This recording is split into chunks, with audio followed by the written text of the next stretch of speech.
नमस्कार,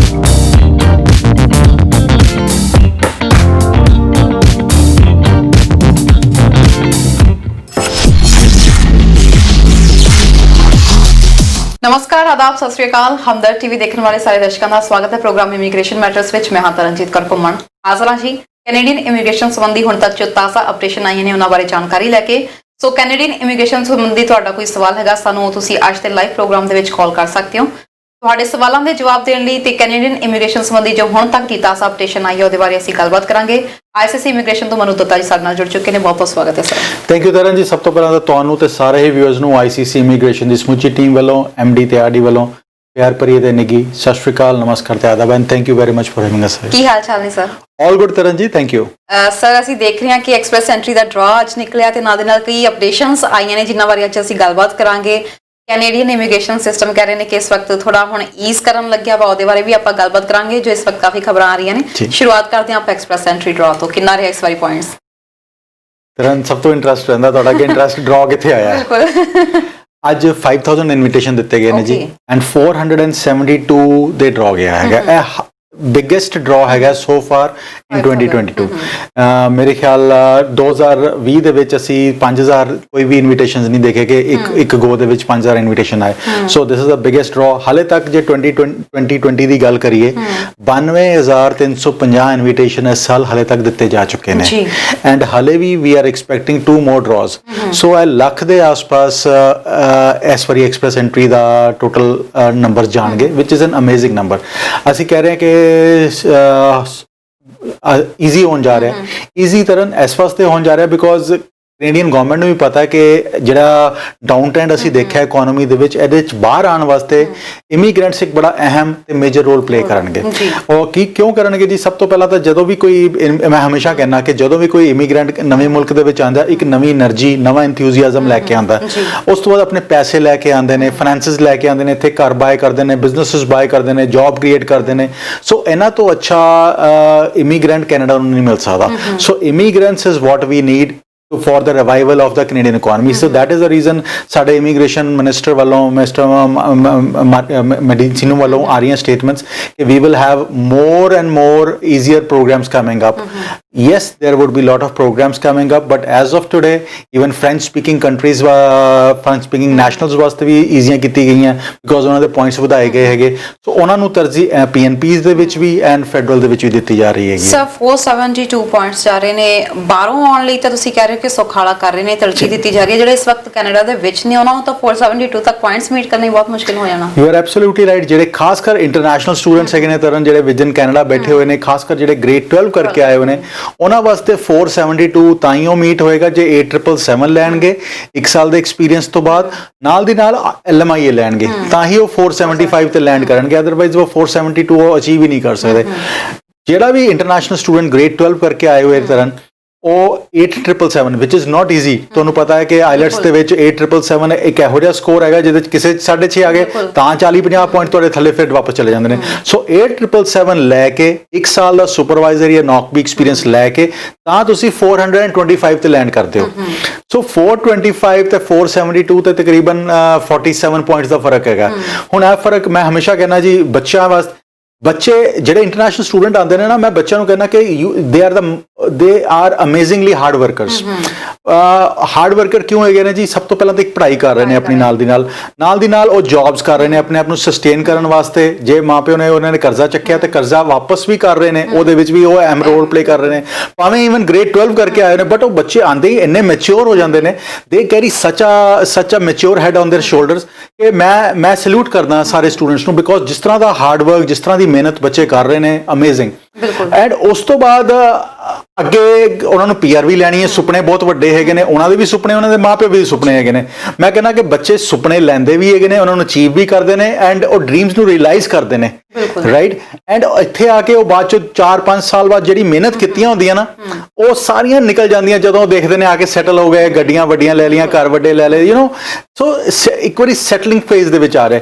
ਪਰ ਜਦ ਤੱਕ ਸੈਟਲਿੰਗ ਫੇਜ਼ ਦੇ ਵਿੱਚ ਨਹੀਂ ਆਉਂਦੇ ਤਾਂ ਤੱਕ ਉਹਨਾਂ ਨੂੰ ਮਿਹਨਤ, ਜੀ ਤੋੜ ਮਿਹਨਤ ਤੇ ਹੱਡ ਤੋੜ ਮਿਹਨਤ ਕਰਨੀ ਪਏਗੀ। ਉਹ ਉਹਨਾਂ ਨੂੰ ਕਰਨਾ ਹੀ ਪੈਣਾ ਹੈ। ਸਰ ਇਸ ਟਾਈਮ ਜੌਬਸ ਜਾ ਰਹੀਆਂ ਨੇ, ਕਈਆਂ ਦੀਆਂ ਚੰਗੇ ਭਲੇ ਇਸ ਵਕਤ ਟਾਰਗੇਟ ਨੂੰ ਅਚੀਵ ਕਰ ਰਹੇ ਸੀਗੇ, ਸਾਲ ਦੇ ਐਕਸਪੀਰੀਐਂਸਿਸ ਕਰ ਰਹੇ ਸੀ, ਪਰ ਵਿੱਚ ਵਾਲੇ ਜੌਬ ਛੁੱਟ ਚੁੱਕੀਆਂ, ਹੁਣ ਜੌਬਸ ਨਹੀਂ ਮਿਲ ਰਹੀਆਂ।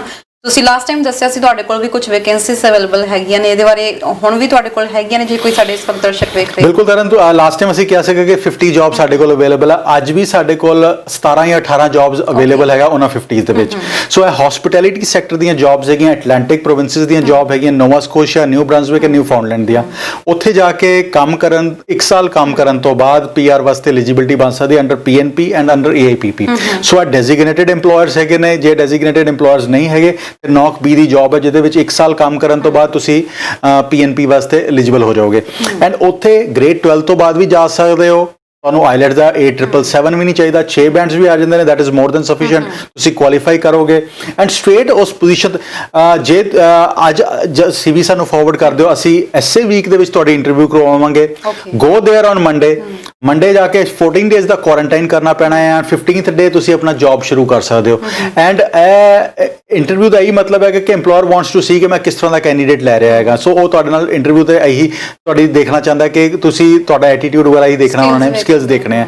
ਐਂਡ ਜੇ ਹਸਪਿਟੈਲਿਟੀ ਦਾ ਐਕਸਪੀਰੀਅੰਸ ਹੈਗਾ ਅਮੇਜ਼ਿੰਗਲੀ ਗੁੱਡ, ਬਿਕੋਜ਼ ਫਿਰ ਨਿਊ ਫਾਊਂਡਲੈਂਡ ਦੇ ਵਿੱਚ ਜੇ ਤੁਹਾਡੀ ਪੜ੍ਹਾਈ ਵੀ ਹੈਗੀ ਹੈ ਹਸਪਿਟੈਲਿਟੀ ਸੈਕਟਰ ਦੀ ਤੇ 6 ਮਹੀਨੇ ਕੰਮ ਕਰਨ ਤੋਂ ਬਾਅਦ ਤੁਸੀਂ ਪੀਐਨਪੀ ਵਾਸਤੇ ਐਲੀਜੀਬਲ ਹੋ ਸਕਦੇ ਹੋ।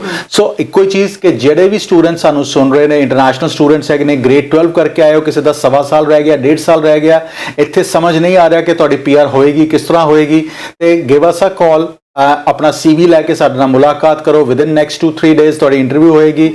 And if it works well go on Monday to Nova Scotia, New Brunswick, New Foundland, ਜਿੱਥੇ ਵੀ ਤੁਹਾਡਾ EMPLOYER ਕਾਲ ਫਾਈਨਲ ਹੁੰਦਾ ਹੈ। ਵਰਕ 14 ਦਿਨ ਤੁਹਾਨੂੰ ਕੁਆਰੰਟਾਈਨ ਕਰਨਾ ਪਏਗਾ, 15 ਦਿਨ ਜੌਬ ਸ਼ੁਰੂ ਕਰੋ, 1 ਸਾਲ ਕੰਮ ਕਰੋ, ਜਾਂ ਕੁਝ ਇੰਸਟੈਂਸ ਦੇ ਵਿੱਚ 6 ਮਹੀਨੇ ਕੰਮ ਕਰਨ ਤੋਂ ਬਾਅਦ ਵੀ ਪੀਆਰ ਵਾਸਤੇ ਐਲੀਜੀਬਿਲਟੀ ਤੁਹਾਡੀ ਬਣ ਜਾਣੀ ਹੈ। ਸੋ ਗ੍ਰੈਬ ਦਿਸ ਐਡਵਾਂਟੇਜ। ਅੱਜ ਦੀ ਤਰੀਕ ਦੇ ਵਿੱਚ ਅੱਗੇ ਟਾਈਮ ਜਿਸ ਤਰ੍ਹਾਂ ਟਫ ਹੁੰਦੇ ਜਾ ਰਹੇ ਨੇ, ਤਰਨ ਅੱਜ ਦੀ ਜਿਹੜੀ ਸਟੇਟਮੈਂਟਸ ਆ ਰਹੀਆਂ ਸਾਡੇ ਮਿਨਿਸਟਰ ਵੱਲੋਂ, ਪ੍ਰੀਮੀਅਰ ਵੱਲੋਂ, ਉਹਨਾਂ ਨੇ ਇਹੀ ਕਿਹਾ ਕਿ we are looking for another lockdown. So hopefully by the end of the week we will see another lockdown also. ਜੇ ਲਾਕਡਾਊਨ ਹੋ ਜਾਂਦਾ ਹੈ, ਤੁਹਾਡੀ ਅੱਜ ਵੀ ਜੌਬ ਨਹੀਂ ਹੈਗੀ, ਤੇ this will hamper you further. So ਆ ਲਾਕਡਾਊਨ ਪਤਾ ਨਹੀਂ 2 ਹਫ਼ਤਿਆਂ ਦਾ ਹੁੰਦਾ, 4 ਹਫ਼ਤਿਆਂ ਦਾ ਹੁੰਦਾ, ਟਾਈਮ ਵਿਲ ਟੈਲ। ਬਟ ਜੇ ਤੁਹਾਡੇ ਕੋਲ 1.25 ਸਾਲ 1.5 ਸਾਲ ਹੈਗਾ ਆ, ਨੋਵਾ ਸਕੋਸ਼ੀਆ, ਨਿਊ ਬ੍ਰੰਸਵਿਕ, ਨਿਊ ਫਾਊਂਡਲੈਂਡ, ਹਾਲੇ ਤੱਕ ਉੱਥੇ ਲਾਕਡਾਊਨ ਨਹੀਂ ਹੋਇਆ। ਅਸੀਂ ਇਨੀਸ਼ੀਅਲੀ ਥੋੜਾ ਜਿਹਾ ਉੱਥੇ ਸਲੋ ਡਾਊਨ ਦੇਖਿਆ ਸੀਗਾ, ਬਟ ਉਸ ਤੋਂ ਬਾਅਦ things have been pretty normal, because ਉੱਥੇ ਕੇਸਿਸ ਉਸ ਤਰ੍ਹਾਂ ਦੇ ਨਹੀਂ ਹੈਗੇ। ਉਹ they are very very serious. ਜਿਹੜਾ ਵੀ ਮੂਵ ਕਰਦਾ ਕੁਆਰੰਟਾਈਨ ਦੇ ਉੱਤੇ, they are very very serious. And ਉਹ ਇੰਨਾ ਸੀਰੀਅਸਲੀ ਲੈਂਦੇ ਨੇ ਕਿ RCMP ਚੈੱਕ ਕਰਨ ਆਉਂਦੀ ਹੈਗੀ ਹੈ ਕਿ ਤੁਸੀਂ ਕੁਆਰੰਟਾਈਨਡ ਹੈਗੇ ਹੋ ਜਾਂ ਨਹੀਂ ਹੈਗੇ। ਇਨ ਪ੍ਰੋਵਿੰਸਿਸ ਦੇ ਵਿੱਚ ਮੂਵ ਕਰਨਾ ਤਾਂ ਕੋਈ ਇਸ਼ੂਜ਼ ਨਹੀਂ, ਬਟ ਜੇ ਓਨਟਾਰੀਓ ਤੋਂ ਜਾਣਾ ਜਾਂ BC ਤੋਂ ਜਾਣਾ ਤਾਂ ਯੈਸ ਤੁਹਾਨੂੰ ਕੁਆਰੰਟਾਈਨ ਹੋਣਾ ਹੀ ਪਏਗਾ। ਉਹ ਤੁਹਾਨੂੰ ਪੂਰੀ ਡਿਟੇਲਸ ਦੇਣੀ ਪੈਣਗੀ।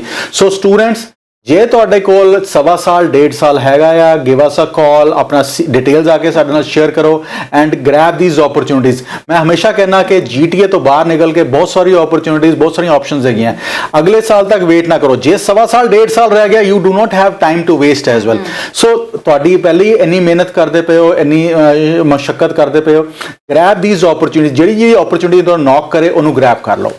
ਓਨਟਾਰੀਓ ਦੀ PNP ਤੇ ਵੀ ਕਈ ਸਟੂਡੈਂਟਸ ਨੇ ਆਸਾਂ ਲਗਾਈਆਂ ਹੋਈਆਂ ਸੀ। ਕੁਝ ਨੂੰ ਬੀਤੇ ਅਸੀਂ ਦੇਖੀਏ ਕੁਝ ਸਮਾਂ ਪਹਿਲਾਂ ਜਿਹੜਾ ਨਿਕਲਿਆ ਸੀ ਡਰਾਅ ਦੇ ਵਿੱਚ, ਕੁਝ ਨੂੰ ਤਾਂ ਜਗ੍ਹਾ ਮਿਲੀ ਹੈ, ਪਰ ਹੁਣ ਜੋ ਲੇਟੈਸਟ ਆਪਾਂ ਵੀ ਗੱਲਬਾਤ ਕਰ ਰਹੇ ਸੀਗੇ ਕਿ ਕੁਝ ਸਟਰੀਮਸ ਨੇ ਜਿਨ੍ਹਾਂ ਨੂੰ ਬਾਹਰ ਕੱਢ ਦਿੱਤਾ ਗਿਆ ਵਾ। ਉਹ ਕਿਹੜੇ ਸਟਰੀਮਸ ਨੇ? ਬਾਹਰ ਨਹੀਂ ਕਰ ਦਿੱਤਾ ਤਰਨ, ਹੋਇਆ ਕੀ ਹੈਗਾ ਜੀ, ਯੂ ਆਰ ਰਾਈਟ ਕਿ ਇੰਟਰਨੈਸ਼ਨਲ ਸਟੂਡੈਂਟ ਸਟਰੀਮ, ਜਿਹੜਾ ਬੱਚੇ ਨੇ ਪੜ੍ਹਾਈ ਕੀਤੀ ਓਨਟਾਰੀਓ ਦੇ ਵਿੱਚ, ਉਹਨਾਂ ਨੂੰ EMPLOYER ਸਪੋਰਟ ਕਰਦਾ ਹੈ ਤੇ ਉਹ EMPLOYER ਸਟਰੀਮ ਦੇ ਵਿੱਚ ਸਟੂਡੈਂਟ, ਇੰਟਰਨੈਸ਼ਨਲ ਸਟੂਡੈਂਟ ਦੇ ਵਿੱਚ ਐਪਲੀਕੇਸ਼ਨ ਲਗਾ ਸਕਦੇ ਆ।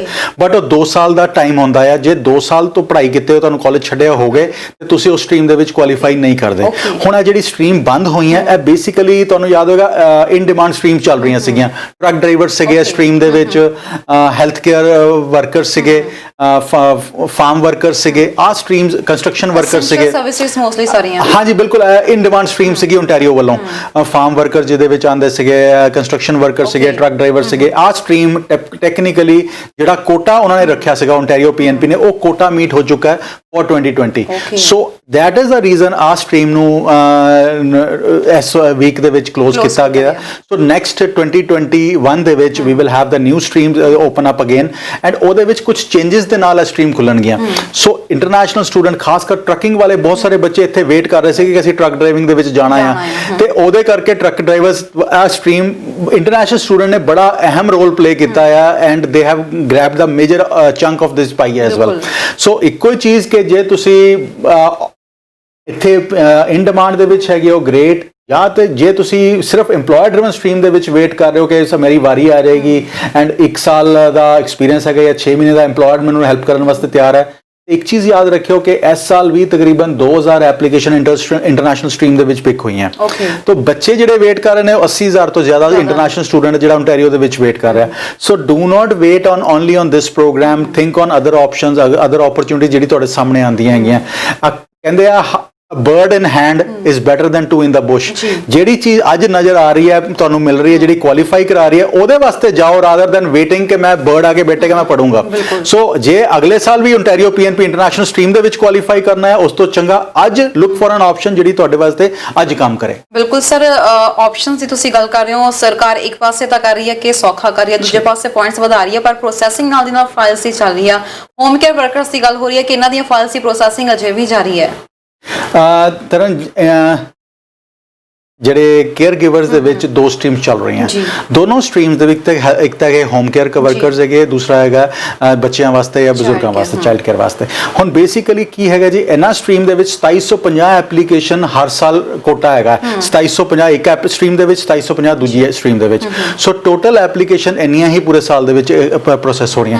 ਹੁਣ 2021 ਦੇ ਵਿੱਚ ਕੀ ਹੋਇਆ ਕਿ 2750 ਐਪਲੀਕੇਸ਼ਨਸ ਮੀਟ ਨਹੀਂ ਹੋਈਆਂ। ਸੋ ਹਲੇ ਵੀ ਉਹ ਜਿਹੜਾ ਰੂਮ ਹੈਗਾ ਆ, ਹਲੇ ਵੀ ਐਪਲੀਕੇਸ਼ਨ ਲਗਾਉਣ ਦਾ ਰੂਮ ਹੈਗਾ ਆ। ਸੋ ਜਿੰਨੇ ਕੇਅਰ ਗਿਵਰ ਸਾਨੂੰ ਸੁਣ ਰਹੇ ਨੇ, ਜੇ ਤੁਹਾਡੇ ਕੋਲ ਕੇਅਰ ਗਿਵਰ ਤੇ ਤੁਸੀਂ ਆਉਣਾ ਚਾਹੁੰਦੇ ਹੋ, ਤੁਹਾਡੇ ਕੋਲ EMPLOYER ਹੈ ਜਿਹੜਾ ਤੁਹਾਨੂੰ ਹਾਇਰ ਕਰਨ ਵਾਸਤੇ ਤਿਆਰ ਹੈ, ਤੇ grab this opportunity and put in your application now, so ਤਾਂ ਕਿ ਤੁਸੀਂ ਐਸੇ ਸਾਲ ਦੇ ਕੋਟੇ ਵਿੱਚ ਤੁਹਾਡੀ ਐਪਲੀਕੇਸ਼ਨ ਪ੍ਰੋਸੈਸ ਹੋ ਸਕੇ ਰਾਦਰ ਦੈਨ ਵੇਟਿੰਗ ਫॉर 2021। ਬਿਲਕੁਲ ਸਰ, ਅਸੀਂ ਦੇਖ ਰਹੇ ਹਾਂ ਕਿ ਕੁਝ ਜਿਹੜੇ ਇਸ ਵਕਤ ਜਿਨ੍ਹਾਂ ਵਿੱਚ ਫਾਈਲਿੰਗ ਹਜੇ ਪੂਰੀ, ਤੁਸੀਂ ਕਹਿ ਰਹੇ ਹੋ ਕਿ ਹਜੇ ਪਿਆ ਕੋਟਾ ਤੇ ਪੂਰਾ ਨਹੀਂ ਹੋ ਪਾ ਰਿਹਾ, ਸਰਕਾਰ ਉਸ ਚੀਜ਼ ਦੀਆਂ ਐਪਲੀਕੇਸ਼ਨਸ ਦਾ ਪ੍ਰੋਸੈਸ ਕਰ ਰਹੀ ਹੈ, ਪਰ ਜਿਹੜੀਆਂ ਇਸ ਵਕਤ ਜ਼ਰੂਰਤ ਹੈਗੀ ਆ ਸਟਰੀਮਸ ਦੇ ਵਿੱਚ ਕਿ ਐਪਲੀਕੇਸ਼ਨਸ ਦਾ ਕੋਟਾ ਵਧਾਇਆ ਜਾਵੇ, ਉਹਦੇ ਵਿੱਚ ਬੰਦ ਕੀਤਾ ਜਾ ਰਿਹਾ ਵਾ। Karan quota, you are right, in demand stream ਦੇ ਵਿੱਚ ਬਿਕੋਜ਼ ਜਿੰਨਾ ਓਨਟਾਰੀਓ PNP ਦਾ ਟੋਟਲ ਕੋਟਾ ਹੈਗਾ ਜੀ ਤਕਰੀਬਨ 8000 ਐਪਲੀਕੇਸ਼ਨ ਦਾ, 8000 ਦੇ ਵਿੱਚ ਉਹਨਾਂ ਨੇ 1000 ਜਾਂ 1500 ਕੋਟਾ ਰੱਖਿਆ ਹੋਇਆ ਇਨ ਡਿਮਾਂਡ ਸਟਰੀਮਸ ਦਾ।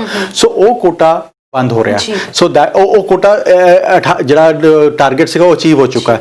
ਸੋ ਹੁਣ 2021 ਦੇ ਹੁਣ ਜਿਹੜਾ ਕੇਅਰ ਗਿਵਰ ਦਾ ਪ੍ਰੋਗਰਾਮ ਹੈਗਾ ਉਹ ਫੈਡਰਲ ਪ੍ਰੋਗਰਾਮ ਹੈਗਾ, ਓਨਟਾਰੀਓ ਦਾ ਪ੍ਰੋਗਰਾਮ ਨਹੀਂ ਹੈਗਾ।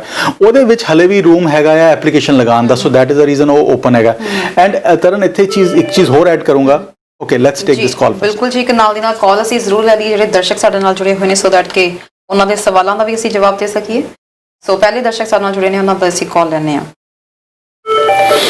ਹੈਲੋ ਹੈਲੋ, ਸਤਿ ਸ਼੍ਰੀ ਅਕਾਲ ਜੀ। ਹਾਂਜੀ ਸਤਿ ਸ਼੍ਰੀ ਅਕਾਲ ਜੀ। ਜੀ ਕਿੱਥੋਂ ਬੋਲ ਰਹੇ ਹੋ? ਮੈਮ ਮੈਂ BC ਤੋਂ ਬੋਲ ਰਿਹਾ ਜੀ, ਸੁਰਿੰਦਰ ਜੀ ਸਰ। ਮੇਰੇ ਕੁਐਸਚਨ ਸੀਗਾ ਕਿ ਜਿਵੇਂ ਮੈਂ ਕੈਨੇਡੀਅਨ ਐਕਸਪੀਰੀਅੰਸ ਕਲਾਸ ਦੇ ਵਿੱਚ 1 ਸਾਲ ਦਾ ਐਕਸਪੀਰੀਅੰਸ ਹੈਗਾ ਮੇਰੇ ਕੋਲ ਜੀ, ਤੇ ਮੈਂ ਆਪਣੇ EMPLOYER ਤੋਂ ਲੈਟਰ ਡਿਮਾਂਡ ਕਰ ਰਿਹਾ, but EMPLOYER is not giving me the experience letter. So it is mandatory requirement ਹੈ ਕਿ ਜਦ ਨਾਮ ਚੱਲ ਜਾਏ? ਜੀ ਸਰ। ਤੁਸੀਂ ਜੌਬ ਕੀ ਕਰਦੇ ਪਏ ਹੋ ਸੁਰਿੰਦਰ? ਮੈਂ ਸਰ ਸੁਪਰਵਾਈਜ਼ਰ ਹਾਂ, ਰਿਟੇਲ ਸੁਪਰਵਾਈਜ਼ਰ। ਤੁਹਾਨੂੰ ਜੌਬ ਲੈਟਰ ਜ਼ਰੂਰ ਚਾਹੀਦੀ ਹੈ। ਤੁਹਾਡੀ ਸੈਲਰੀ ਕੀ ਡਰਾ ਕਰ ਰਹੇ ਹੋ ਤੁਸੀਂ?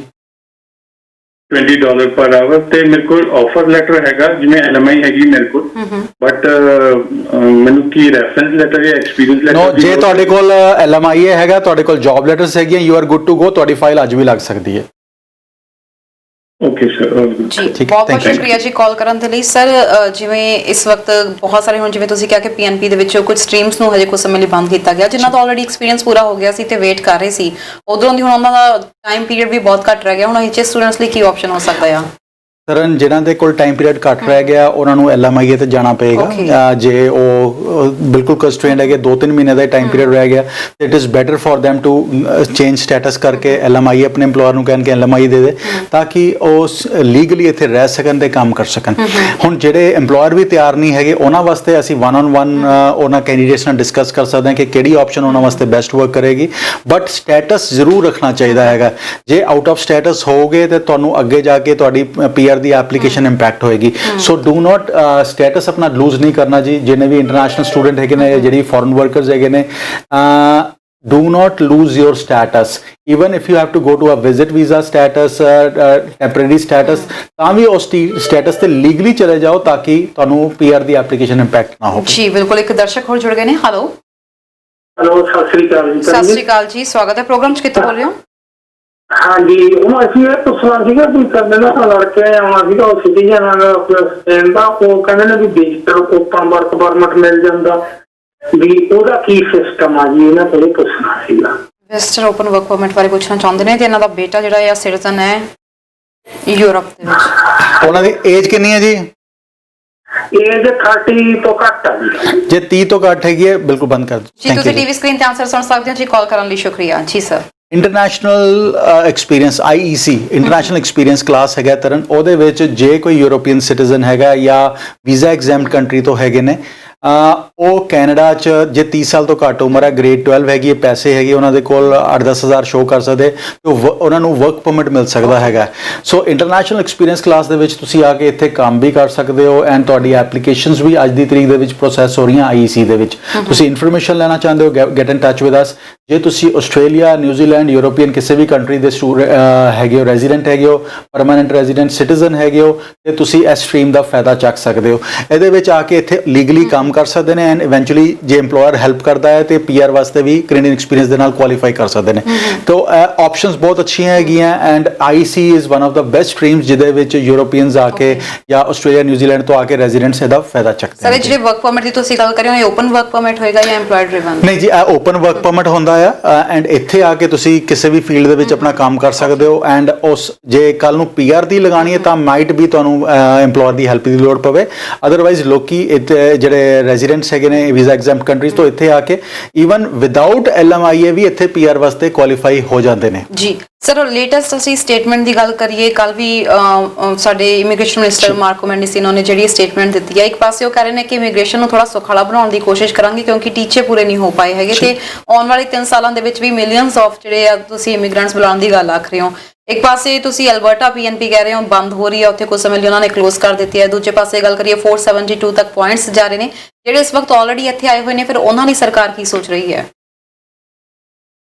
ਤਰਨ, ਤੁਸੀਂ ਐਡਵੋਕੇਟ ਬਣ ਸਕਦੇ ਹੋ ਬੜੇ ਵਧੀਆ ਤੁਸੀਂ ਤਰੀਕੇ ਦੇ ਨਾਲ, ਤੁਸੀਂ ਇੱਕ ਜਜ਼ਬੇ ਨਾਲ ਪੁਆਇੰਟ ਪੇਸ਼ ਕਰਦੇ ਹੋ। Okay, you are absolutely right. ਆਉਣ ਵਾਲੇ 3 ਸਮੇਂ ਦੇ ਵਿੱਚ ਜਿਹੜਾ ਟਾਰਗੇਟ ਹੈਗਾ 3 ਸਾਲਾਂ ਦਾ 1.2 ਮਿਲੀਅਨ ਇਮੀਗ੍ਰੈਂਟਸ ਦਾ ਹੈਗਾ। 4 lakh immigrant, 4,01,000 immigrant for 2021, 4,11,22 and 4,21,000 for 23। So 1.2 million ਦਾ ਤੇ ਸਟ੍ਰੇਟ ਟਾਰਗੇਟ ਹੈਗਾ। ਹੁਣ PNPs ਬੰਦ ਕਿਉਂ ਹੋ ਰਹੀਆਂ?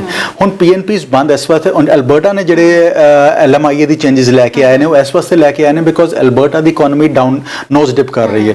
ਉੱਥੇ ਬਹੁਤ ਸਾਰੇ EMPLOYERS ਇਸ ਟਾਈਮ ਅਫੋਰਡ ਨਹੀਂ ਕਰ ਪਾ ਰਹੇ ਕਿ ਅਸੀਂ ਬਿਜ਼ਨਸ ਓਪਨ ਕਰਕੇ ਚੱਲ ਸਕੀਏ, ਐਂਡ ਅਲਬਰਟਾ ਗਵਰਨਮੈਂਟ ਵੀ ਚਾਹੁੰਦੀ ਹੈ ਕਿ ਜਿਹੜੀਆਂ ਜੌਬਸ ਐਗਜ਼ਿਸਟ ਕਰਦੀਆਂ ਉਹ ਲੋਕਲ ਅਲਬਰਟਨਸ ਨੂੰ ਮਿਲਣ rather than foreign workers coming up and taking that job. So ਇਹ ਐਗਰੀਮੈਂਟ ਅਲਬਰਟਾ ਗਵਰਨਮੈਂਟ ਦਾ ਐਂਡ ਫੈਡਰਲ ਗਵਰਨਮੈਂਟ ਦਾ ਹੋਇਆ, ਐਗਰੀਮੈਂਟ ਰੀਚ ਹੋਇਆ ਕਿ ਟੈਂਪਰੇਰੀਲੀ ਅਸੀਂ 800 ਤੋਂ ਲੈ ਕੇ 1600 ਐਪਲੀਕੇਸ਼ਨਸ ਰਿਫਿਊਜ਼ ਕਰਾਂਗੇ LMIA ਦੀਆਂ ਜਿਹੜੀਆਂ ਪ੍ਰੋਸੈਸ ਦੇ ਵਿੱਚ ਹੈਗਾ। ਇਹਦੇ ਕਰਕੇ ਹੀ ਜਿਹੜੇ PNP ਜਿਨ੍ਹਾਂ ਦੀ ਲੱਗੀਆਂ ਹੋਈਆਂ ਸੀਗੀਆਂ, ਉਹ ਬੱਚੇ ਬਹੁਤ ਸਾਰੇ ਜਾਂ ਵਰਕਰਸ ਕਾਫੀ ਸਾਰੇ ਇੰਪੈਕਟ ਵੀ ਹੋਏ ਨੇ। ਦਿਸ ਕੋਵਿਡ ਨੂੰ ਕਿਸੇ ਨੇ ਸੋਚਿਆ ਨਹੀਂ ਸੀ ਕਿ ਕੋਵਿਡ ਆਏਗਾ, ਇਹ ਪੈਂਡੈਮਿਕ ਆਏਗਾ, ਬਟ ਸਮਹਾਉ ਪੈਂਡੈਮਿਕ ਆਇਆ, ਉਹਨੇ ਇੰਪੈਕਟ ਕੀਤਾ, ਬਿਜ਼ਨੈਸਿਸ ਨੂੰ ਇੰਪੈਕਟ ਕੀਤਾ। 2019 ਦਾ ਅਸੀਂ ਦਸੰਬਰ ਜਦੋਂ ਸੀਗੇ, ਅਸੀਂ ਕਦੀ ਸੋਚਿਆ ਨਹੀਂ ਸੀਗਾ ਕਿ 2020 ਇਹੋ ਜਿਹਾ ਈਅਰ ਰਹੇਗਾ। ਇੰਨੇ ਸਾਰੇ ਬਿਜ਼ਨਸ ਨੂੰ ਇੰਪੈਕਟ ਲੈਣਾ ਪਿਆ ਹੈਗਾ। ਸੋ ਆਹ ਇੰਪੈਕਟ ਅਲਬਰਟਾ ਦਾ ਲੋਕਲ ਇੰਪੈਕਟ ਹੈਗਾ ਆ। Other than that federal government is trying their best ਕਿ ਅਸੀਂ ਇਨਵੈਸਟਰਸ ਨੂੰ, ਅਸੀਂ ਇਮੀਗ੍ਰੈਂਟਸ ਨੂੰ ਅਸੀਂ ਲੈ ਕੇ ਆਈਏ, ਐਂਡ ਉਸੇ ਵਾਸਤੇ ਓਪਰਚੁਨਿਟੀਜ਼ ਵੀ ਕ੍ਰੀਏਟ ਕੀਤੀ ਜਾ ਰਹੀਆਂ। ਤਰਨ, ਅੱਜ ਦੀ ਤਰੀਕ ਦੇ ਵਿੱਚ ਯੈਸ ਚੇਂਜਸ ਆ ਰਹੀਆਂ, even LMIA owner operator case ਦੇ ਵਿੱਚ ਵੀ देयर आर ਚੇਂਜਸ ਜਿਹੜੀਆਂ ਨਜ਼ਰ ਆ ਰਹੀਆਂ ਹੈਗੀਆਂ। ਹਾਲੇ ਕੀ ਹੁੰਦਾ ਸੀਗਾ ਕਿ ਤੁਸੀਂ ਆ ਕੇ ਇੱਥੇ ਬਿਜ਼ਨਸ ਬਾਏ ਕਰਦੇ ਸੀਗੇ ਕਿ ਤੁਹਾਡੀ ਐਪਲੀਕੇਸ਼ਨ ਰਾਈਟ ਅਵੇ। ਹੁਣ ਉੱਥੇ ਕੀ ਚੇਂਜਸ ਆ ਰਹੀਆਂ, ਪਹਿਲੇ ਐਡਵਰਟਾਈਜ਼ਮੈਂਟ ਦੀ ਕਰਨ ਦੀ ਲੋੜ ਨਹੀਂ ਪੈਂਦੀ ਸੀ ਇਸ ਸਟਰੀਮ ਦੇ ਵਿੱਚ। ਹੁਣ ਤੁਹਾਨੂੰ ਸਰਵਿਸ ਕੈਨੇਡਾ ਨੇ ਜਿਹੜੇ ਲਾਜ਼ ਨਵੇਂ ਚੇਂਜਸ ਅਪਰੂਵ ਪ੍ਰਪੋਜ਼ ਕੀਤੇ ਹੈ, ਉਹਨਾਂ ਨੇ ਕਿਹਾ ਕਿ ਤੁਹਾਨੂੰ ਐਡਵਰਟਾਈਜ਼ਮੈਂਟ ਵੀ ਕਰਨੀ ਪਏਗੀ, ਤੁਹਾਨੂੰ 1 ਸਾਲ ਬਿਜ਼ਨਸ ਵੀ ਰਨ ਕਰਨਾ ਪਏਗਾ। ਇਸੇ ਵਾਸਤੇ ਮੈਂ ਕਹਿ ਰਿਹਾ ਕਿ ਜਿਹੜੇ ਬਿਜ਼ਨਸਮੈਨ ਇਸ ਟਾਈਮ ਕੈਨੇਡਾ ਆ ਕੇ ਜਾਂ ਇਸ ਸਟਰੀਮ ਦਾ ਓਨਰ ਆਪਰੇਟਰ ਸਟਰੀਮ ਦਾ ਫਾਇਦਾ ਚੱਕਣਾ ਚਾਹੁੰਦੇ ਨੇ, this is the right moment before these changes kick in. ਪਿਛਲੇ ਸਾਲ 2019 ਦੇ ਵਿੱਚ ਤਕਰੀਬਨ 550 ਐਪਲੀਕੇਸ਼ਨਸ ਪ੍ਰੋਸੈਸ ਹੋਈਆਂ ਸਟਰੀਮ ਦੇ ਵਿੱਚ। ਸੋ ਇੱਕੋ ਹੀ ਚੀਜ਼ ਕਿ ਓਪਰਚੁਨਿਟੀਜ਼ ਕਾਫੀ ਸਾਰੀਆਂ ਹੈਗੀਆਂ। ਤੁਹਾਡੇ ਕੰਸਲਟੈਂਟ ਨੂੰ ਪਤਾ ਹੋਣਾ ਚਾਹੀਦਾ ਕਿ ਉਹ ਕੇਸ ਤੁਹਾਡਾ ਕਿਹੜੀ ਸਟਰੀਮ ਦੇ ਵਿੱਚ, ਕਿਹੜੀ ਕੈਟੇਗਰੀ ਦੇ ਵਿੱਚ ਲਗਾ ਰਿਹਾ, ਤਾਂ ਕਿ ਉਹਦੇ ਵਿੱਚ ਤੁਹਾਡਾ ਐਪਲੀਕੇਸ਼ਨ ਰਾਈਟ ਅਵੇ ਥਰੂ ਹੋ ਸਕੇ। ਕੁਝ ਇਹੋ ਜਿਹੀ ਸਟਰੀਮਸ ਹੈਗੀਆਂ ਜਿਹੜੀਆਂ ਆਰਾਮ ਨਾਲ ਚੱਲਣਗੀਆਂ, ਜਿਹੜਾ ਤੁਹਾਡਾ ਹੁੰਦੇ ਹੋਏਗਾ। ਕੁਝ ਇਹੋ ਜਿਹੀ ਸਟਰੀਮਸ ਹੈਗੀਆਂ ਰਾਈਟ ਅਵੇ ਆਪਸ਼ਨਸ ਵਰਕਆਊਟ ਹੋ ਸਕਦੀਆਂ। ਸੋ ਅਸੀਂ ਹਮੇਸ਼ਾ ਕਹਿੰਦੇ ਹਾਂ ਕਿ ਜਦੋਂ ਵੀ ਤੁਸੀਂ ਆਪਣਾ ਕੇਸ ਡਿਸਕਸ ਕਰਨਾ ਚਾਹੁੰਦੇ ਹੋ, ਸਾਡੇ ਨਾਲ 1-on-1 ਅਪਾਇੰਟਮੈਂਟ ਬਣਾਓ, ਆਪਣੀ ਡਿਟੇਲਸ ਪੂਰੀ ਸ਼ੇਅਰ ਕਰੋ। ਜੇ ਬਿਜ਼ਨਸਮੈਨ ਹੈਗੇ ਆਪਣੇ 3 ਸਾਲ ਦੇ ਫਾਈਨੈਂਸ਼ੀਅਲ ਸ਼ੇਅਰ ਕਰੋ, and we will guide you ਕਿ ਕਿਹੜੀਆਂ ਆਪਸ਼ਨ ਤੁਹਾਡੇ ਵਾਸਤੇ ਰਾਈਟ ਅਵੇ ਵਰਕ ਹੋ ਸਕਦੀਆਂ। ਸਰ, ਮਿਨਿਸਟਰ ਨੇ ਆਪਣਾ ਪ੍ਰਪੋਜ਼ਲ ਤਾਂ ਪੇਸ਼ ਕਰ ਦਿੱਤਾ ਨਵੰਬਰ ਦੇ ਵਿੱਚ, ਜਿਵੇਂ ਆਪਾਂ ਦੇਖਿਆ ਕਿ ਉਹਨਾਂ ਨੇ ਅਗਲੇ 3 ਸਾਲ ਦਾ ਪਲਾਨ ਪੇਸ਼ ਕੀਤਾ ਹੈ ਤੇ ਨਾਲ ਦੇ ਨਾਲ ਹੁਣ ਵੀ ਲੇਟੈਸਟ ਅਪਡੇਸ਼ਨਸ ਦੇ ਰਹੇ ਨੇ। ਪਰ ਜਿਹੜੇ ਸਟੂਡੈਂਟਸ ਅਜੇ ਆਪਣੇ ਕੰਟਰੀਜ਼ ਦੇ ਵਿੱਚ ਬੈਠੇ ਐਜੂਕੇਸ਼ਨ ਕਰ ਰਹੇ ਨੇ ਆਨਲਾਈਨ, ਤੇ ਉਹਨਾਂ ਦੇ ਬਾਰੇ ਚ ਅਜੇ ਤੱਕ ਕੋਈ ਅਪਡੇਸ਼ਨ ਨਹੀਂ ਆਈ ਹੈਗੀ ਕਿ ਜੇ ਉਹਨਾਂ ਦੀ ਫੁੱਲ ਸਟੱਡੀ ਪੂਰੀ ਹੋ ਜਾਂਦੀ ਹੈ ਆਪਦੀ ਕੰਟਰੀ ਦੇ ਵਿੱਚ, ਤਾਂ ਉਹਨਾਂ ਦੇ ਪੀਜੀ ਵਰਕ ਪਰਮਿਟ ਦਾ ਕੀ ਬਣੇਗਾ ਫਿਰ? ਯੂ ਆਰ ਰਾਈਟ ਤਰਨ, ਹਾਲੇ ਇਹਦੀ ਕੋਈ ਅਪਡੇਟ ਨਹੀਂ ਆਈ, ਬਟ ਆਉਣ ਵਾਲੇ ਵੀਕਸ ਦੇ ਵਿੱਚ ਵੀ ਐਕਸਪੈਕਟ ਕਿ ਇਹਦੀ ਵੀ ਅਪਡੇਟ ਆਣੀ ਚਾਹੀਦੀ ਹੈਗੀ ਹੈ। ਐਂਡ ਯੂ ਆਰ ਰਾਈਟ, ਦੇਰ ਆਰ ਲੋਟ ਆਫ ਸਟੂਡੈਂਟਸ ਜਿਹੜੇ ਇੰਪੈਕਟ ਹੋ ਰਹੇ ਨੇ। ਜਿਹੜੇ ਸਟੂਡੈਂਟ ਕੈਨੇਡਾ ਦੇ ਵਿੱਚ ਬੈਠੇ ਨੇ ਉਹ ਵੀ ਇੰਪੈਕਟ ਹੋ ਰਹੇ ਨੇ, ਜਿਹੜੇ ਇੰਡੀਆ, ਪਾਕਿਸਤਾਨ, ਕਿਸੇ ਹੋਰ ਕੰਟਰੀ ਦੇ ਵਿੱਚ ਬੈਠੇ ਨੇ ਉਹ ਵੀ ਇੰਪੈਕਟ ਹੋ ਰਹੇ ਨੇ। So absolutely you are right, but only time is the best remedy for all this. Time will tell ਕਿ ਆ ਊਂਠ ਕਿਸ ਕਰਵਟ ਬੈਠੇਗਾ। ਜਿਹੜੇ ਹੁਣ ਸਟੂਡੈਂਟਸ ਨਵੀਂ ਸਟਰੀਮ ਦੇ ਵਿੱਚ ਐਡਮਿਸ਼ਨ ਲੈਣ ਬਾਰੇ ਸੋਚ ਰਹੇ ਨੇ, ਉਹਨਾਂ ਨੂੰ ਕੀ ਸੁਜੈਸਟ ਕਰਨਾ ਚਾਹੋਗੇ? I think this is a good time, Taran. Aaj COVID naal, I think we will have to learn to live with COVID for the next few years, because जो even vaccine भी आ गई, उस तो बाद भी सानू लगता है कि थोड़ी देर तक इतना होर चलेगा। So ਚੇਂਜ ਸਰਕਮਸਟੈਂਸਸ ਹੈਗੇ ਨੇ ਜਿਹੜੇ ਕਿਸੇ ਨੇ ਨਹੀਂ ਸੋਚੇ ਸੀਗੇ, but we have to learn to live with these change circumstances. So ਜਿੰਨੇ ਵੀ ਇੰਟਰਨੈਸ਼ਨਲ ਸਟੂਡੈਂਟਸ ਹੈਗੇ ਨੇ ਜਿਹੜੇ ਆ ਕੇ ਇੱਥੇ ਪੜ੍ਹਨਾ ਚਾਹੁੰਦੇ ਸੀ, ਆਪਣੇ ਕੈਨੇਡਾ ਨੂੰ ਆਪਣਾ ਡੈਸਟੀਨੇਸ਼ਨ ਬਣਾਉਣਾ ਚਾਹੁੰਦੇ ਸੀਗੇ, ਆਈ wood still recommend them to put up their file and come to Canada to study। ਜੇ ਇੰਡੀਆ 'ਚ ਬੈਠੇ ਤੁਹਾਡੀ ਪੜ੍ਹਾਈ ਹੁੰਦੀ ਹੈ, ਕਿਸੇ ਹੋਰ ਮੁਲਕ 'ਚ ਬੈਠੇ ਪੜ੍ਹਾਈ ਹੁੰਦੀ ਹੈ, keep on doing that. And ਤੁਹਾਡੇ ਵਾਸਤੇ eventually we will have post grad work permit as well for you all। and international student ਜਿਹੜੇ ਕੈਨੇਡਾ ਦੇ ਵਿੱਚ ਪ੍ਰੈਜ਼ੈਂਟ ਹੈਗੇ ਨੇ, ਜਿਨ੍ਹਾਂ ਦੇ 1.25 ਸਾਲ 1.5 ਸਾਲ ਜਾਂ 2 ਸਾਲ ਰਹਿ ਗਏ ਨੇ, ਮੈਂ ਉਹਨਾਂ ਨੂੰ ਰਿਕਮੈਂਡ ਕਰੂੰਗਾ ਕਿ ਇੱਕ ਵਾਰੀ ICC ਇਮੀਗ੍ਰੇਸ਼ਨ ਦੇ ਸਾਨੂੰ ਜ਼ਰੂਰ ਕੰਟੈਕਟ ਕਰੋ, ਆਪਣਾ ਕੇਸ ਡਿਸਕਸ ਕਰੋ, ਐਂਡ ਲੁੱਕ ਫॉर ਓਪਰਚੁਨਿਟੀ ਜਿਹੜੀ ਅੱਜ ਤੁਹਾਡੇ ਵਾਸਤੇ ਵਰਕ ਹੋ ਸਕਦੀਆਂ। ਜੇ ਤੁਹਾਡਾ EMPLOYER ਤੁਹਾਨੂੰ ਸਪੋਰਟ ਹੈਲਪ ਕਰਨ ਵਾਸਤੇ ਤਿਆਰ ਹੈ ਤੇ ਡੂ ਇਟ ਨਾਓ। LMIA ਅੱਜ ਦੀ ਤਰੀਕ ਦੇ ਵਿੱਚ ਵੀ ਪ੍ਰੋਸੈਸ ਹੋ ਰਹੇ ਨੇ। ਇਸ ਵੀਕ ਦੇ ਵਿੱਚ we got 5 approvals this week. So grab this opportunity, only thing is it has to be done right। and ਜਿਹੜੇ ਇੰਟਰਨੈਸ਼ਨਲ ਸਟੂਡੈਂਟਸ ਨੂੰ ਜੌਬ ਦੀ ਲੋੜ ਆ, ਨੋਵਾ ਸਕੋਸ਼ੀਆ, ਨਿਊ ਬ੍ਰਾਂਸਵਿਕ, ਖਾਸ ਕਰਕੇ ਗ੍ਰੇਡ 12 ਕਰਕੇ ਆਇਓ, ਤੁਹਾਨੂੰ ਪਤਾ 8777 ਨਹੀਂ ਆ ਸਕਦੇ, ਆਪਣਾ CV ਲੈ ਕੇ ਸਾਡੇ ਨਾਲ ਮੁਲਾਕਾਤ ਜ਼ਰੂਰ ਕਰੋ। And we still have 17-18 job opportunities at this moment, ਜਿਨ੍ਹਾਂ ਦਾ ਤੁਸੀਂ ਫਾਇਦਾ ਲੈ ਸਕਦੇ ਹੋ ਤੇ ਤੁਸੀਂ PR ਵਾਸਤੇ PNP ਪ੍ਰੋਗਰਾਮ ਤੇ AAP ਦੇ ਅੰਦਰ ਕੁਆਲੀਫਾਈ ਵੀ ਕਰ ਸਕਦੇ ਹੋ। ਬਿਲਕੁਲ, ਤੇ ਇਸ ਨਾਲ ਹੀ ਸਮਾਂ ਵੀ ਇਜਾਜ਼ਤ ਲੈਣ ਦਾ ਹੋ ਰਿਹਾ, ਤੇ ਉਮੀਦ ਕਰਦੇ ਹਾਂ ਨੈਕਸਟ ਟਾਈਮ ਤੱਕ ਜਦੋਂ ਆਪਾਂ ਪ੍ਰੋਗਰਾਮ ਕਰੀਏ ਤੇ ਕੋਈ ਹੋਰ ਨਵੀਂ ਪੋਜ਼ਿਟਿਵ ਖਬਰ ਸਾਹਮਣੇ ਆਵੇ। ਐਬਸੋਲੂਟਲੀ ਤਰਨ। ਬਿਲਕੁਲ ਜੀ sir, thank you so much program ਸ਼ਾਮਿਲ thank you very much. So ਦੋਸਤੋ, ਇਹ ਸੀ ਸਾਡਾ ਪ੍ਰੋਗਰਾਮ ਇਮੀਗ੍ਰੇਸ਼ਨ ਮੈਟਰਸ। ਤੁਸੀਂ ਮਨੂ ਦੱਤਾ ਜੀ ਤੋਂ ਕੋਈ ਵੀ ਜਾਣਕਾਰੀ ਲੈਣਾ ਚਾਹੁੰਦੇ ਹੋ, ਜਿਵੇਂ ਕਿ ਅਸੀਂ ਜਾਣਦੇ ਹਾਂ ਕਿ ਪਲ-ਪਲ ਤੇ ਨਵੀਆਂ ਅਪਡੇਸ਼ਨ ਸਾਹਮਣੇ ਆ ਰਹੀਆਂ ਨੇ, ਆਪਣੇ ਕੇਸ ਬਾਰੇ ਡਿਸਕਸ ਕਰਨਾ ਚਾਹੁੰਦੇ ਹੋ, ਉਹਨਾਂ ਨੂੰ ਉਹਨਾਂ ਦੇ ਨਾਮ ਦੇ ਨੀਚੇ ਨੰਬਰਸ ਲਿਖੇ ਹੋਏ ਨੇ, ਉੱਥੇ ਕਾਲ ਕਰ ਸਕਦੇ ਹੋ। ਫਿਲਹਾਲ ਪ੍ਰੋਗਰਾਮ ਦੇਖਣ ਲਈ ਤੁਹਾਡਾ ਬਹੁਤ-ਬਹੁਤ ਧੰਨਵਾਦ। ਦੇਖਦੇ ਰਹੋ ਹਮਦਰਦ TV। ਸਤਿ ਸ਼੍ਰੀ ਅਕਾਲ।